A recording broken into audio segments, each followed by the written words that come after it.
निवडणूक म्हणजे लोकशाहीचा उत्सव असतो. लोक मतं देतात, चर्चा करतात, नेते येतात जातात, पण सोलापुरात हा उत्सव दुःखद घटनेत बदलला. नमस्कार मित्रांनो, मी सपना स्वागत करते तुमचं मराठी फॅक्ट बॉक्स मध्ये.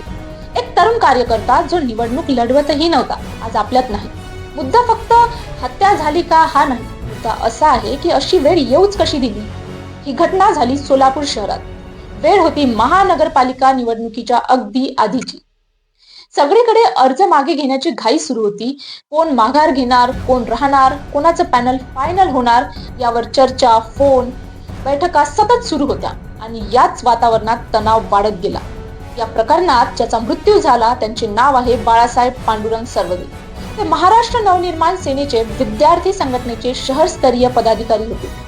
महत्वाची गोष्ट म्हणजे ते कुठल्याही प्रभागातून निवडणूक लढवत नव्हते. ते फक्त एक कार्यकर्ता होते जो वाद मिटवण्यासाठी समोर गेला. प्रभाग क्रमांक 2 मध्ये भाजपमधील अंतर्गत मतभेद वाढले होते. अधिकृत उमेदवार कोण, बंडखोर कोण यावरून तणाव निर्माण झाला. अर्ज मागे घेण्यासाठी दबाव टाकल्याचे आरोप झाले. यातून वाद झाला आणि हा वाद हळूहळू हाताबाहेर गेला. या सगळ्या गोंधळात बाळासाहेब सरवदे मध्यस्थी करण्यासाठी तिथे गेले.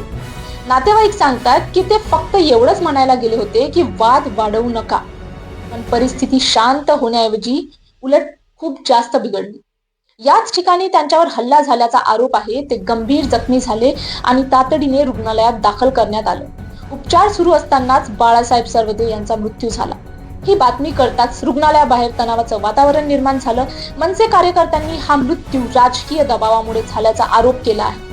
पोलीस तपासात सध्या 11 संशय नोंद झाली आहे. त्यापैकी 4 जण ताब्यात आहेत. तपास सुरू आहे. सध्या कुणालाही अधिकृतपणे दोषी ठरवलेलं नाही. सगळ्या बाबी तपासाच्या अधीन आहे. निवडणूक जिंकणं महत्वाचं आहे, पण त्यासाठी जर एक सामान्य कार्यकर्ता आपला जीव गमावत असेल तर हा प्रश्न फक्त राजकारणाचा राहत नाही. तो प्रश्न बनतो आपल्या समाजाचा आणि आपल्या लोकशाहीचा. तुमचं काय मत आहे यावर? अशी हिंसा थांबेल का? तुमचं काय मत आहे ते कमेंट मध्ये नक्की सांगा आणि अशाच तथ्यावर आधारित बातम्यांसाठी द फॅक्ट बॉक्स पाहत रहा. धन्यवाद.